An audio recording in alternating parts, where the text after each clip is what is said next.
Hey, hey, hey. Time for another Out of This World story from rSpace. Some people will do anything for love. Today on rSpace, a cheater likes to hide things in plain sight. Wife posed her lover as her brother and cheated on me, so I disgraced her in front of her family. I, 32 male, have been married to my wife for over a year. I know it's just a year of marriage, yet I'm here telling my story. So I met my wife around 3 years ago. For the privacy's sake, I'll call her Renee, 28 female. When I first met her, she was new to the city, struggling to make a career. She wanted to become a fashion designer in Hollywood, but her parents didn't approve of her profession because of the not-so-decent reputation of Hollywood. Besides, they wanted her to join their family business instead of hopping into a job. To prove her point, Renee moved to California and joined a company as a fashion intern. I'm into the advertising industry, and my work profile includes onboarding fashion designing companies to design clothes for the ads. That's how I met Renee. Although she was new to her company, her manager used to tag her along during briefing sessions because she was really sharp. After a few months, Renee single-handedly dealt with our company, and that's when we started seeing each other. It started off as professional meetings and eventually turned into romantic dates. I was impressed by Renee's charisma and resilience. She fought with her parents, almost got abandoned by them, and left her hometown because she chose her passion.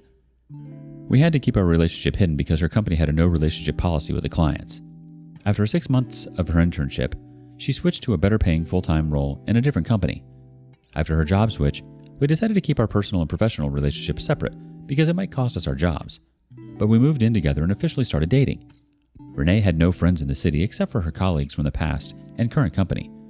So, she mostly used to tag along with my friends. She was friendly, smart, and had a great sense of humor. She became a part of our friend group in no time. It was so fun to be around Renee that I never had a second thought about her. After 2 years of dating, I proposed to Renee. She gladly said yes, but was also worried about not having her parents on board. The thing is, her family is conservative Christian while I'm not at all. Hence, she was worried that her parents would be upset about it. They were already not happy with her career choice. I took her to meet my parents first to make her feel comfortable. My parents adored her. I assured her I would try my best to convince her parents, but she said she would handle it. Although my parents insisted that we have a joint dinner for both families, Renee said it was best that her parents directly come for the wedding. I left the decision to her because she knew her family the best. My mother found this weird, but I assured her everything would be fine. During the wedding preps, I asked Renee if she wanted to have the wedding in the traditional way as it happens in her family, but she said that we could have it the way we wanted. As Renee said, her parents arrived on the day of the wedding. I was prepared for the tough conversations with them, but surprisingly, her parents were sweet. According to Renee's account, I imagined them to be a conservative, sulky, and rude parent, but they were nothing like that. On the contrary, they were very polite and gentle with everyone. My mother was relieved to find them so warm. I lauded Renee for doing a great job at convincing her parents about the wedding, but she didn't acknowledge it much, and we could discuss this later. After the wedding, I asked if she wanted to visit her parents because she had never returned to her hometown after leaving it for her career. She said that she was running hectic at work and would visit them when the workload subsided. 5 months ago, I had to visit Tokyo for work purposes. It was a 4-day trip, but I got it extended for a week to explore the city. It was all fine, and Renee knew about it ever since it was planned. However, on the day I was supposed to leave, she said she would be bored alone for a week. Hence, she would fly down to meet her parents. I felt weird at her sudden plan. Besides, I wanted to accompany her to her hometown, but since I was leaving for a week, I could not tell her anything. During those 5 days, we remained almost distant. I was busy at work and exploring the new city, and I thought she was busy with her family, as she had met them after so many years. When we both returned, I told her I wanted to visit her family because I had not met any of them except for her parents, whom I met for just a few hours. She said that we can plan it next time. A few weeks after her return, she said she wanted to share something with me. It was about her brother. I was surprised because she had never talked about her brother earlier. During our dating phase, when I asked about her family, she told me that she had a brother, but she also said they were not on good terms. When I didn't find her brother at the wedding, I asked her, but she said that they were not that close and he might be taking care of the family business in her father's absence.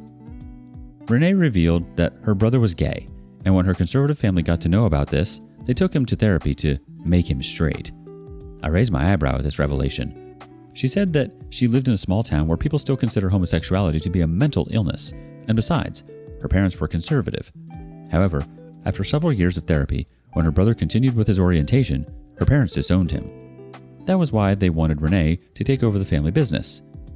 Her brother didn't take his family's abandonment easy and found solace in drugs. He went so far into the addiction that he had to be in rehab. That was the reason her brother was missing from our wedding. I was disappointed that she didn't tell me about all this before. She sobbed and said that she feared I would judge her for her family background. Renee said that when she visited her hometown this time, she got to know that her brother was out of rehab. Since his family didn't want him, he was living alone. Renee feared he might relapse out of the frustration and loneliness of living alone, so she asked him to move to California. She asked me if he could stay with us for some time until he got a job and a place for himself. I agreed to it because our apartment had a spare room used only to pile up courier boxes and discarded items. A couple of weeks after this discussion, Renee's brother, Marco, arrived. He is a year younger than Renee, hence she's protective of her baby brother. He was a timid guy. I thought his self-confidence had shrunk due to his disturbing past. He didn't talk to me much and was put in his room and went outside whenever I was home. It's been more than 2 months since he is here. Renee has been pulling all her contacts to get him a job. I do see him going for interviews on some days, but he had no luck yet. I don't want to sound evil, but his presence is kind of bothering me now. And Renee's behavior has also changed after he moved in. She acts more like his elder sister than my wife. Her world seems to rotate around just Marco. Initially, I thought she was just taking care of him, but eventually, I'm not feeling that good about it. Also, Marco's behavior looks pretty shady to me. It is either that he is still into drugs, or maybe he is hiding something even more grave. Last week, I asked Renee if we could plan a trip to her hometown. She said she was busy this month. She also said that I should not tell her parents that Marco was living with us. I asked why not. She said that her parents had disowned him, and they wouldn't like that I was siding with him. I was confused by her logic. She said her parents have finally accepted her career and are happy with her, hence, she didn't want to destroy the relationship by talking about Marco. The reason why I'm here is because of this. Doesn't this entire situation sound shady? If this was not all, I find them very secretive. Of late, I realized they changed the topic whenever I entered the living room or the kitchen. I even heard them talking in whispers, and when I entered, they started talking normally. I confronted Renee about this, but she told me they were discussing Marco's relapse and therapy, which he is embarrassed to talk about in front of me. I spoke to my colleague last day, and he said I was just jealous because Renee's attention got divided. Hence, I'm apprehensive about sharing this with others or confronting it with Renee. I want to know a neutral perspective from this community. Let me know if I missed any crucial information. I'll be online for the rest of the evening. I'm looking forward to catching up on the comment section. You're right, OP. It does sound a little fishy. And it's odd that your wife thinks she can't speak freely to you about things. It took her a while to tell you about her brother. And now she's not being totally honest with you when he's around. Not only that, but it seems like she wasn't quite honest with you about her parents either. It's also strange that her brother doesn't seem to want anything to do with you. You're right. Perhaps he is embarrassed, but he is staying in your house. Whatever it is, trust your gut. Maybe he is hiding something even worse than you can imagine. Update 1. Hi all. Thanks for the advice on the last post. Some of you sent me the stories of other men whose wives cheated on them by posing their lovers as their brothers, and that hit me hard. It was something beyond imaginable. So instead of jumping to the conclusion, I started digging into it. I started off by checking his ID. I wished I had done that earlier. A few days after my first post, I suddenly walked into the living room where Renee and Marco were sitting. I asked Marco if he had any luck with the interviews yet. They both were taken by surprise because I never used to ask these personal questions to them. He stammered for a while and said he was in talks with several recruiters, but nothing has panned up yet. I told him my friend needs a supervisor for his office and is looking for someone reliable, so I wanted to refer Marco for that role. Someone who was looking for a job would have jumped in excitement with this news, but their expression was more of a shock than excitement. Without giving them any opportunity to think further, I asked for his resume. Renee jumped in and said she would share it in some time, but I insisted that I needed it right away. Renee's pushback confirmed my doubts about them. After a few exchanges between Renee and me, Marco shared the soft copy of his resume with me. I immediately opened in front of them and checked for his name. My doubts turned out to be true. Although his name was still Marco, his surname was different from Renee's maiden name. I subtly asked them about this. Before Marco could say anything, Renee said since their parents had disowned him, he had changed his surname. I was ready for this BS anyway. Until then, I thought this sister-brother duo was up to something. But after this revelation, it was doubtful whether they were really siblings or not. So after a week, I told Renee that I was traveling to a place near her hometown for work, and if she was free, she could join me, and we could visit her parents' house. I deliberately gave her short notice so it was easier for her to say no. As expected, she said she was busy, but she kept asking me if I would be visiting her parents. I said no, I won't visit them alone. We can plan for the next time. In reality, I had no work trip. I went to her hometown only to meet her parents and uncover her truth. I don't want to get into the details of how I sourced their address. It was on her ID. So I went to their house and immediately told them not to reveal this to Renee because I was planning a surprise for her. Renee's birthday was around the corner, a day after tomorrow. So I told them that I was arranging a surprise party for Renee and went there to invite them in person. They were pleased to receive me. While speaking to them, I eventually opened up and told them that they don't seem conservative at all, like Renee had described. They laughed at it, taking it to be a joke. Then, I started probing them about their faith, and to my surprise, it came out that they were not at all conservative. I then started asking about their business. I kept it subtle so as not to raise any suspicions. Her father said that he intended to retire from his company next year and take it easy on life. I grabbed the opportunity and asked him how his business would run after their retirement. He said his son is already handling his business quite well, so he is best suited to be his heir. I saw Renee's mother getting uncomfortable with this, so I tried to divert to another topic. But her father went on to say, "I wanted to be fair between both my children. That's why I urged Renee to join the business. In that way, both the brother and sister would have an equal share of the business. As Ryan is my son from the first marriage, Renee and my wife both are insecure that he would not give the business share to her. Since you're a family now, I'm telling you that I'll be fair with both of my children." He said something further that he was unhappy about Renee's career choice, but by then I had zoned out after hearing his son's name to be Ryan. I was choking from inside and wanted to breathe, so I cut him off in the middle and said that once they came for Renee's birthday, they could sit and sort out the difference. I didn't get to meet Ryan, but I saw him in the family pictures in their hallway. While leaving, I again reminded them not to tell Renee that I had visited them. It was supposed to be a surprise. They happily nodded. I felt so disgusted knowing that Renee was indeed having a lover in my house, posing him to be her brother. I went to meet them on Saturday, so it was almost a week before Renee's birthday, which was on Thursday. I felt so uneasy to share the house with her that I never returned home after meeting her parents. She called me on Sunday asking me when I would return. I told her my work got extended and I would be back only on Thursday morning. I'm currently put up in a hotel until then. I know she and her lover are having a honeymoon period in my absence, but I don't care. I just want to expose and humiliate her in front of her parents. I'm already in talks with a lawyer to process the divorce. In fact, I had an appointment with him a few hours before I made this update. I'll make another update once I expose that crap. Oh wow, I was not expecting that. This is a whole new low. The fact that she was hiding her lover right underneath your nose. I'm so sorry, OP. And she made her family out to be really horrendous people too. He really just made himself quite comfy in your own home. No wonder he didn't want to talk to you. Update 2. So, I'm finally divorced. I know it took a while to make an update, but I wanted to wrap up everything and update it all at once. For people who commented that I ignored all the red flags when it was clearly displayed all over my face, the thing is, I didn't notice or take any of it as absurd when it was happening. It sounded weird only when I retrospected the incidents after Marco's arrival. If you look at any solo event, it doesn't look shady. Only when everything gets added up does it sound obvious. And now everyone is taunting me that I was a simp to ignore it. Cool, moving on. As I mentioned, I invited Renee's parents for her birthday on Thursday. I went home on the same day. She was home. I felt so awful seeing her face that I didn't even wish her on the birthday. She thought I had forgotten. In order to sound cute, she hugged me and asked me to wish her. I played along and wished her. She said that I should take her out to celebrate her birthday. I said that I was tired and wanted to take a shower first. By the time I came out of the shower, Renee was already dressed up and ready to go out. I pretended to ignore her and went to bed. She played out her cute self, yelling at me to dress up and take her out. I said that I was having a terrible headache and needed a nap. I asked her to wait for a couple of hours. She got upset, but I assured her the wait would be worth it. I wasn't sleepy at all.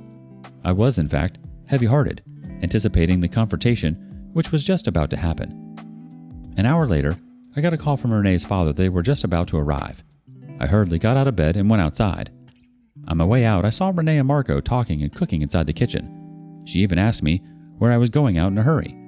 I said that there was a courier outside and I was going to collect it. I went outside and waited for a few minutes before I saw them. I greeted them and took them inside. That was the moment. It was not only a moment of shock and despair for Renee and her lover, but her parents were equally shocked. It meant that they already knew about Marco. Renee looked at me, asking for an explanation. I said, "Oh, Ryan didn't come. It would have made things easier, isn't it?" Her father gave a disgusted look at Renee and asked her what Marco was doing at her house. She started sobbing by then. I sarcastically said, "Why are you saying this?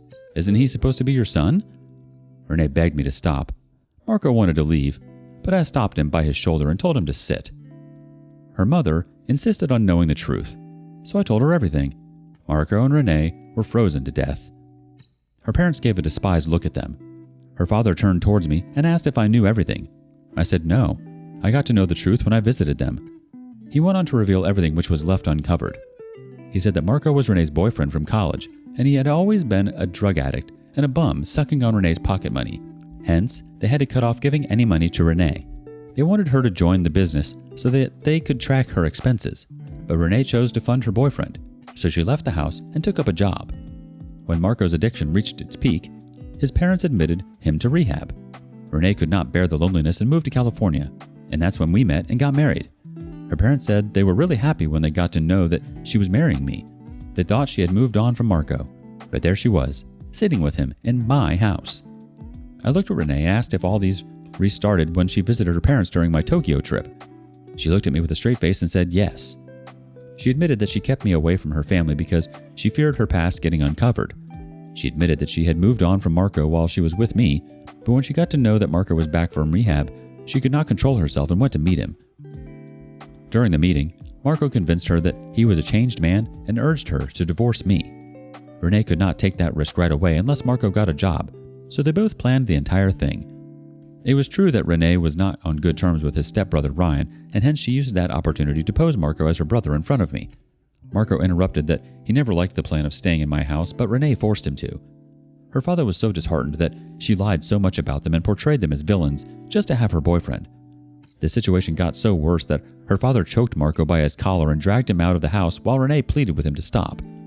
I just kept staring at her, at how smartly she was playing her game. Her parents apologized to me for everything. I told them they need to not be sorry for what Renee had done. I also informed them that I was going to file for divorce and Renee needed to leave the house right away. Renee didn't resist. She silently went inside the room to pack her belongings, but her father was not in the mood to take her with them. He stood up, saying that she had created this mess and now she has to bear it. While leaving, he told Renee that her drugged boyfriend had cost her everything good she had in life. They left the house without Renee. Soon after they left, Renee also left. She didn't look at me or say anything. She just lowered her gaze and walked away. I don't know if I should feel good for taking my revenge by humiliating her, or if I should feel bad for her misery. A month ago, my lawyer called her to check the address at which the divorce needed to be shipped. She said that she would visit his office and collect it. My lawyer informed me that she arrived at his office an hour later. As soon as he handed over the papers to her, she just glanced at the terms and immediately signed in front of him, handed back the papers to him, and left. A week ago, we were presented before the magistrate for the divorce finalization. She was alone. She looked miserable and was quiet during the entire trial. In the end, when she was questioned, she affirmed agreeing to my terms. Actually, I didn't have a lot of property and wealth that she would have fought over. The house in which we were living was also rented. Since she was working, I was not asked for alimony. In fact, I was being considerate in not charging her with alimony for cheating and fraud. Our divorce was finalized, uncontested. I know I'll get a lot of heat for letting her slip so easily. The thing is, she had already lost everything. Her marriage, her family, her dignity. There was nothing left with her to be destroyed. Yesterday, her mother called me asking about the divorce status. I told her that it was over.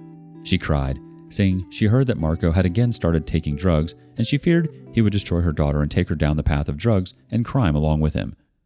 She also said her father had disowned her from the will, fearing that she would shower all his hard-earned money on that drug addict Marco. I empathized with her and hung up, asking her to take care. I wonder how someone can be so stupid as to love someone to the extent of losing everything. If a woman like Renee, who was so intelligent and sharp, could be so stupid to fall for Marco, there is nothing much left to talk about others. Yes, the fact that she didn't want to go back to her parents' place makes sense now. Why would she want to be with someone who dragged her down? Why do people want to be with someone like Marco who cost them everything good they had in life? What is the appeal? Honestly, this isn't on you, OP. She's a weak person. If she wants to throw her life away, then let her. It's a hard reality for her parents to swallow, but they're doing the right thing by not enabling her and her poor choices. What do you make of this? Thank you for joining us today on rSpace. Be sure to like and subscribe and hit that notification bell so you don't miss out on our next video. See you next time.